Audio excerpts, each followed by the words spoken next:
नमस्कार दोस्तों। दिल्ली के जंतर मंतर पर इन दिनों एक ऐसे चेहरे अनशन पे बैठा है जिसे देश के करोड़ों लोग थ्री इडियट्स पिक्चर की वजह से जानते हैं। जी हाँ, हम बात कर रहे हैं सोनम वांगचुक की।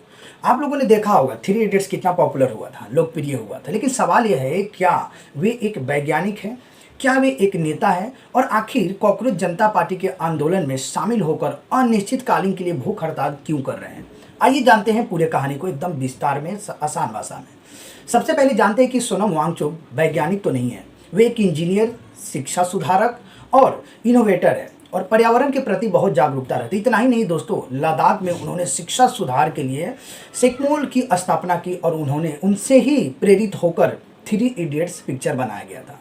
सेकमोल की स्थापना किया लद्दाख में, उसके बाद थ्री इडियट्स का फिल्म का किरदार निभाने के लिए आप लोग को मालूम होगा फुनसुक वांगचुक बनाया गया था। हालांकि फिल्म उनकी जीवनी नहीं है, लेकिन उनसे आधारित बनाया गया उनके पर्सनालिटी को देखते हुए। यह आंदोलन सबसे पहले कॉकरोच जनता पार्टी ने शुरू किया था। कॉकरोच जनता पार्टी ने दिल्ली के जंतर मंतर पर धरना शुरू किया।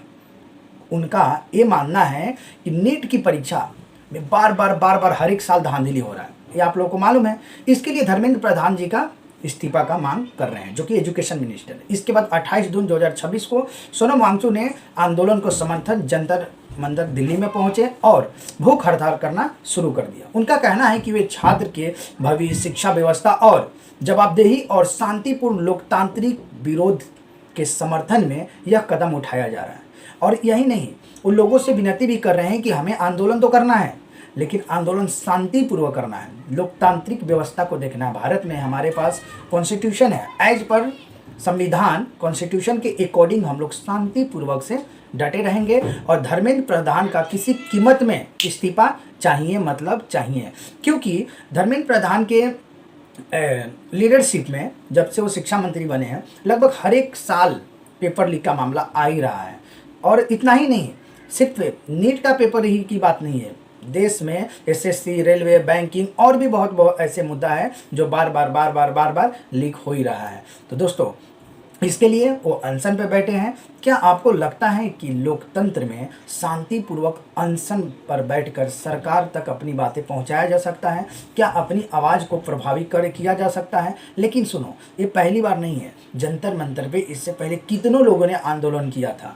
केजरीवाल का जब पार्टी बना था, आम आदमी पार्टी, वहाँ पे भी अन्ना हजारे ने अनशन पे बैठा था और देश को एक बड़ा संदेश गया था और उसके पास उसका भी एक अलग ही पहचान बना था। लेकिन फिलहाल यहाँ पे देश की भविष्य की है, देश की बच्चों की है, शिक्षा है। शिक्षा समाज की दर्पण होता है, शिक्षा समाज की दर्पण होता है। और शिक्षा व्यवस्था ही अगर खराब होगा तो फिर देश का क्या दुर्दशा होगा, आप इसको कल्पना भी नहीं कर सकते हैं।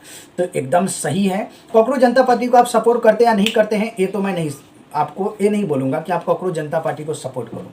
लेकिन सोनम जी जो यहाँ पे आकर अनशन पे बैठे हैं, उस मुद्दा को आपको समझना चाहिए। उनका एक ही मोटो है कि शिक्षा व्यवस्था अच्छा हो, विद्यार्थी के साथ किसी भी प्रकार की खिलवाड़ ना हो, चाहे वो नीट का एग्जाम हो या भारत देश में कोई भी एग्जाम हो। अगर आपका शिक्षा व्यवस्था ही अच्छा नहीं होगा तो आप कैसे अज्यूम कर सकते हैं कि भारत देश प्रगति होगा। एक तरफ वही लोग बोलते हैं कि हमारा देश विश्व गुरु बनने जा रहा है। कौन सी विश्व गुरु की बात करते हैं आप? कैसी विश्व गुरु? यही विश्व गुरु है जो बच्चे परीक्षा के लिए तरफ रहे हैं हर एक बार। जानते हैं आप, लाखों बच्चे, करोड़ों बच्चे हैं जो परीक्षा के लाइन में है, कतार में जो है, वो अपने हर एक चीज़ त्याग कर परीक्षा की तैयारी करता है। और जब परीक्षा देने जाता है तो उनको मालूम चलता है पेपर लीक हो चुका है। इससे उनके मानसिक इफेक्ट क्या पड़ेगा, आप इसकी कल्पना कीजिए। मनन मंथन और चिंतन की जरूरत है। दोस्तों, आप अपनी राय क्या है कमेंट बॉक्स में जरूर दे रहा। हाँ, वीडियो अच्छा लगे तो लाइक से सब्सक्राइब करना ना भूलें।